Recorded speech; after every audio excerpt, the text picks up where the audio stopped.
Student, आज मैं आपको स्पर्मेटोजेनेसिस की जो प्रोसेस है इसके बारे में समझा रहा हूँ।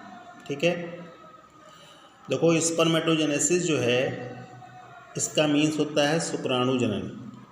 ठीक है, और इसमें जो टेस्टिस हैं उनकी सेमिनिफेरस जो ट्यूब्यूल्स होती हैं उनमें स्पर्म्स की फॉर्मेशन होती है। ठीक है, तो स्पर्मेटोजेनेसिस गैमीटोजेनेसिस का एक पार्ट है जिसमें क्या होता है, स्पर्म की फॉर्मेशन होती है।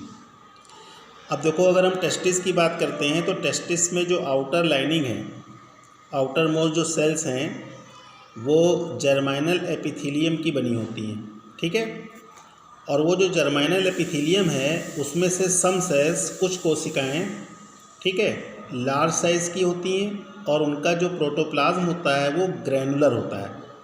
ठीक है, तो ये जो ग्रैनुलर और लार्ज सेल हैं यही स्पर्मेटोजेनेसिस की क्रिया में स्पर्म को फॉर्म करती हैं। अब ये प्रोसेस क्या है इसको आप लोग ध्यान से समझ लो। देखो, जर्म सेल जो होती हैं वो बाई नेचर 2n होती हैं। ठीक है, इस प्रोसेस में जो पहला स्टेप है इसको हम लोग बोलते हैं मल्टीप्लिकेशन, हिंदी में इसको बोलते हैं बहुगुणन। और इस क्रिया में क्या होता है कि जो जर्म सेल है वो माइटोसिस डिवीजन के द्वारा अपनी संख्या को तेज़ी से बढ़ाती है। यानी कि जर्म सेल्स डिवाइड होती है 1 से 2, 2 से 4, इस तरह से इनकी जो संख्या है वो तेज़ी से बढ़ती है। ठीक, अब माइटोसिस डिवीजन में आपको मालूम है कि जो डॉटर सेल होती हैं उनमें क्रोमोसोम नंबर जो होते हैं वो कैसे रहते हैं, इक्वल रहते हैं। तो जब जर्म सेल्स में 2n नंबर हैं तो जो नई डॉटर सेल हैं जिनको हम लोग क्या बोलते हैं, स्पर्मेटोगोनिया, इनमें भी नंबर ऑफ क्रोमोसोम्स कितने रहते हैं, 2n। यानी कि क्रोमोसोम जो होते हैं उनमें किसी भी प्रकार का कोई चेंज नहीं होता है। ठीक है, अब देखो, जो स्पर्मेटोगोनिया हैं ये अब डिवीज़न नहीं करती हैं बल्कि इसमें अब ग्रोथ होती है। और ग्रोथ होने पर स्पर्मेटोगोनिया अपने साइज़ में इंक्रीज़ करती हैं, इनका जो न्यूक्लियस है वो मैच्योर होता है और इस तरह से ये कन्वर्ट हो जाती हैं सेकेंड टाइप सेल में, जिनको हम लोग क्या बोलते हैं, प्राइमरी स्पर्मेटोसाइट। अब चूँकि यहाँ पर कोई डिवीज़न तो है नहीं, इसलिए जो इनके क्रोमोसोम नंबर होते हैं वो कैसे होते हैं, सेम होते हैं। तो यहाँ पर भी जो क्रोमोसोम नंबर होगा वो क्या होगा, 2n। और इस फेस को हम लोग क्या बोलेंगे, ग्रोथ। तो पहली फेस आपकी मल्टीप्लिकेशन हुई जिसमें डिवीज़न होगा, माइटोसिस। जो जर्म सेल्स हैं वो स्पर्मेटोगोनिया में कन्वर्ट होंगी और स्पर्मेटोगोनिया जो है आफ्टर ग्रोथ कन्वर्ट हो जाएगी प्राइमरी स्पर्मेटोसाइट में। ठीक, क्लियर। अब देखो, जो प्राइमरी स्पर्मेटोसाइट है, अब इसमें क्या होता है कि मैचुरेशन डिवीजन्स होते हैं और मैचुरेशन डिवीजन जो हैं वो आपके मियोसिस डिवीजन कहलाते हैं। जैसा कि आपको अगर मालूम है तो मियोसिस डिवीजन जो होता है वो 2 स्टेप में होता है। तो इसीलिए इसमें मैचुरेशन फर्स्ट डिवीजन और मैचुरेशन सेकंड डिवीजन, यानी कि इस फेज़ को 2 पार्ट में डिवाइड किया गया है। अब जो मैचुरेशन फर्स्ट है इसमें प्राइमरी स्पर्मेटोसाइट डिवीज़न करती है, पहला डिवीज़न जिसको हम लोग रिडक्शन डिवीज़न भी कहते हैं, मियोसिस का पहला फर्स्ट फेस होता है। और इस डिवीज़न में primary spermatocyte 2 daughter cells form करती है जिसको हम लोग क्या बोलते हैं, सेकेंडरी स्पर्मेटोसाइट। अब ये जो सेकेंडरी स्पर्मेटोसाइट है, अब ये जो सेकेंडरी स्पर्मेटोसाइट होती हैं, ठीक है, इसमें मैचुरेशन जो सेकंड डिवीज़न है वो स्टार्ट होता है। और इस तरह से ये जो सेकेंडरी स्पर्मेटोसाइट हैं ये 4 डॉटर सेल में कन्वर्ट होती हैं जिनको हम लोग क्या बोलते हैं, स्पर्मेटिड्स। अब जैसा कि आपको मालूम है कि मियोसिस जो फर्स्ट है उसमें क्रोमोसोम नंबर क्या होते हैं, हाफ हो जाते हैं। तो यानी कि 2n से जो सेकेंडरी स्पर्मेटोसाइट है उनका नेचर क्या हो जाएगा, n।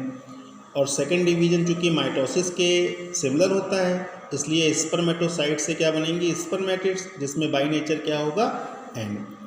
तो ये जो फेस है इसको मैचुरेशन फेस कहते हैं और इसके क्या होते हैं, 2 स्टेप होते हैं, एक मैचुरेशन फर्स्ट और एक मैचुरेशन सेकेंड।